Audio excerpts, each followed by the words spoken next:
Hogwarts Legacy is an open-world role-playing game developed by the studio Avalanche and set in the wizarding world in the 1800s, well before the adventures of Harry Potter. In this video, I'll go over the main features of the game, in order to give you the information needed to be fully ready when it releases. Make sure to dust off your robes and to ready your wands, as we take a dive into the world of Hogwarts Legacy.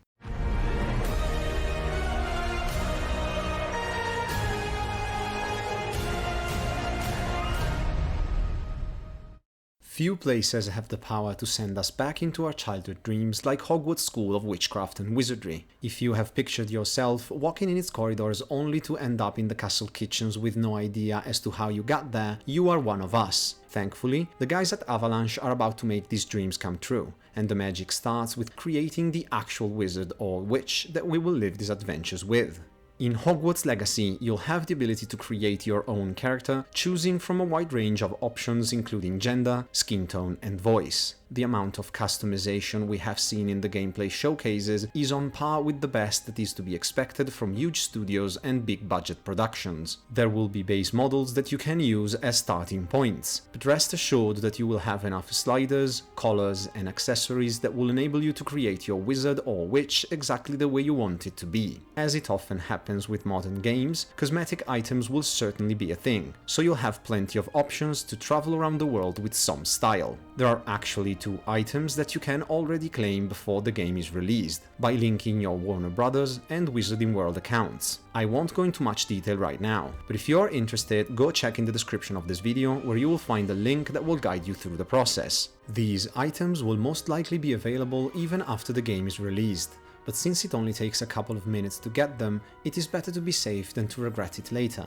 Once you have created your perfect witch or wizard, it's time to decide what house you want to be a part of, choosing between Gryffindor, Slytherin, Ravenclaw and Hufflepuff. It is my professional and unbiased opinion that you should be a Ravenclaw, because Ravenclaw for the win, but all jokes aside, every house is amazing and you'll be awesome no matter what. Once you have completed your character and joined your house, your life at Hogwarts begins by taking your first steps into the story of the game.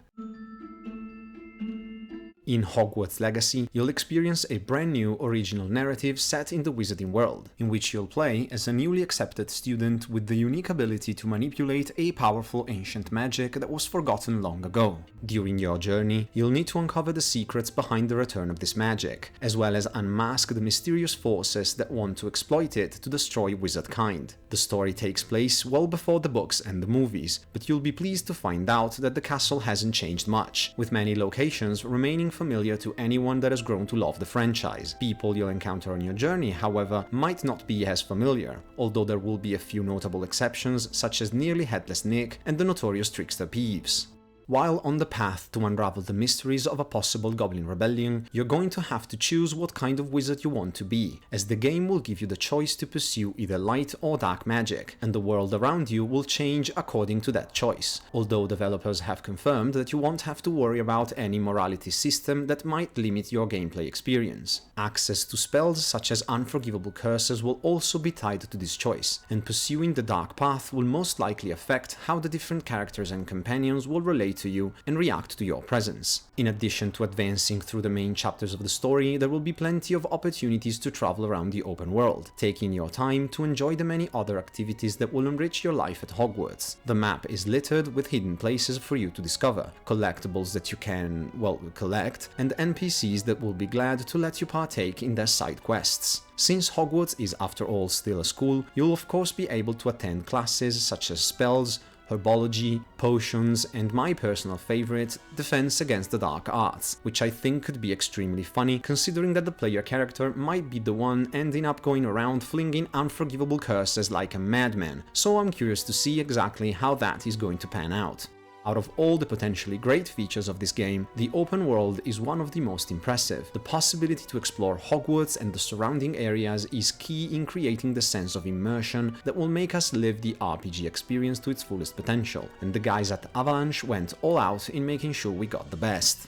Upon completing enough of the main story, you'll be able to explore the castle like never previously seen in any Harry Potter game. Dormitories, common rooms, classes, dungeons, and all spaces in between will be readily available for you to explore, and you can fully expect to find many secrets and puzzles that you will need to solve using your magical abilities.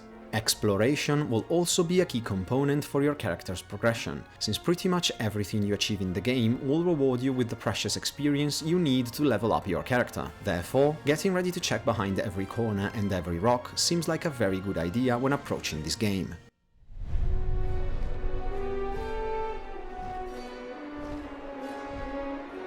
If you thought the ability to freely move about the castle and its grounds already sounded pretty great, it gets even better when we have a look at what's outside. Soaring through the skies with our trusted broom or on a magical creature's back will allow you to see the world in all 3 dimensions. Gameplay showcases already gave us a taste of places like the Owlry, the Forbidden Forest, and the village of Hogsmeade, but I believe the opportunity to add other famous locations like the Gamekeeper's Hut or the Whomping Willow will be too good to pass up. Magical creatures will also assist you in your journey, both on ground and in the sky. We have extensively seen both the Hippogriff and the Thestral, but the Dark Skinny Horsey will only be available upon purchase of either the Collector's Edition, the Deluxe Edition, or the Dark Wizard Pack. In recent gameplay showcases, we also got a pretty good look at how riding a broom in the 1800s actually works, since it appears to be a relatively new addition to a wizard's toolbox. In the early stages of your journey, your broom will only be able to carry you a small distance from the ground. Taking the broom too high will rapidly consume a bar that will appear in the bottom right corner of your hub, forcing your character to lower his altitude when empty. Thankfully, your broom can be improved by purchasing upgrades from a specific vendor in Hogsmeade, but since magical creatures do not appear to share this limitation, it does make me wonder why even bother using the broom in the first place. Regardless, flying looks really great, and I will probably make another video just to talk about that, because I think it really deserves it. As amazing and liberating as traveling seems, exploring the different corners of the world comes with its own set of dangers. All manner of hostile creatures and dark wizards roam the area outside the safety of Hogwarts walls, so you'll need to rely on your wits and your magical prowess to handle the bad guys that you will encounter.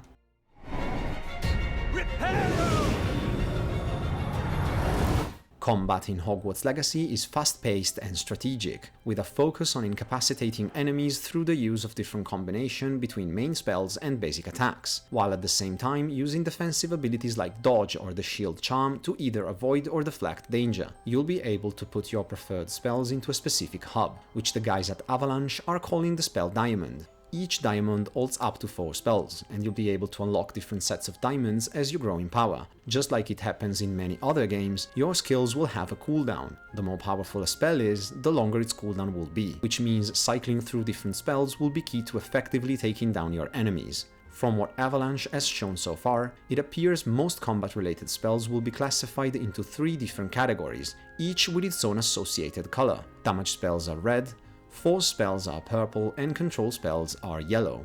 Among red spells, we have seen incantations like Stupefy, the famous stunning charm that sends people flying around, Incendio, which sets things on fire, and Diffindo, which is capable of creating deep cuts. Force spells we have seen so far include Accio, which pulls something towards you, and Expulso, which pushes something away from you, so it stands to reason that force spells will have something to do with moving around creatures and objects. As far as control spells go, we only have seen 2. The first is Wingardium Leviosa, the levitating charm that is so often mispronounced according to the young witch Hermione, and the other one, there is no real way to know for certain, although it does seem to be Immobulus, a spell that freezes enemies in place. That would make control spells primarily focused on incapacitating your enemies rather than just blowing them up, which kinda makes sense. In addition to your basic set of skills and incantations, your character will be able to rely upon the ancient magic that you have awakened, completing certain actions during combat, such as performing spell combos or defeating enemies will slowly fill up the blue bar in the right corner of your hub. Once full, you'll be able to unleash the full might of your powers, which is likely going to result in a very bad time for your unlucky opponents. If you choose to go down that road, you will also be able to count on the full might of the dark arts.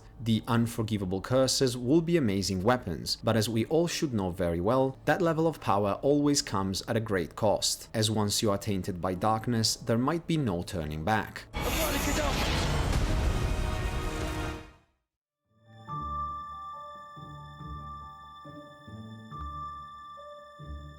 final aspect of the game I'm going to talk about is the Room of Requirement, which is your main hub to handle your character's gear, crafting, and potion making. The room will also have an entire section dedicated to the magical beasts you'll choose to take care of in between your adventures. This gameplay element will provide an interesting mechanic, as almost everything in the room, from decorations to furniture, will be adjustable and customizable in aspects like placement, size, and color. Other than cosmetic choices, the room will provide access to different useful stations, each with its own purpose. The most important seems to be the Enchanted Loom, which will give you means to craft and upgrade your gear using materials you have collected from your adventures or gathered from magical beasts. Access to a variety of potting stations will give you the chance to grow plants or other ingredients useful to brew potions. Last but not least, you'll have a desk called the Identification Station, which, pretty unsurprisingly if you ask me, will do exactly what the name suggests and identify any unknown property on a piece of gear that you have acquired. The other main element present in the Room of Requirement is the Vivarium, which is where you will take care of all your favorite magical creatures. Just like it happens outside, you'll be able to fully customize this space as you see fit, selecting from a variety of different habitats, buildings, and decorations that better suit your style. This is also where you'll interact with the magical creatures that you have decided to shelter from poachers. Taking proper care of your creatures will include feeding them, petting them, and making sure they have their fun with the variety of toys you'll progressively be able to acquire throughout the game. Once you have built enough trust and affection with them, creatures will show you their love by sharing the magical components only they can provide, giving you the long sought after materials that you can turn into upgrades for your gear, ingredients for your potions, and so on.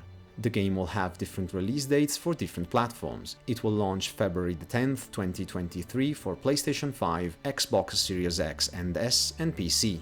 April the 4th, 2023 for PlayStation 4 and Xbox One, and July 25, 2023 for Nintendo Switch. And there you have it. You are now fully ready to live your adventures in Hogwarts when the game releases. If you enjoyed the video, make sure to hit the like button and write in the comments what house you'll be going with and what makes you the most excited about the game. My journey here on YouTube has just begun, and if you subscribe to the channel, you will be among the first ones to share with me this incredible new adventure. Thank you so much for watching, stay safe, and I'll see you in the next one.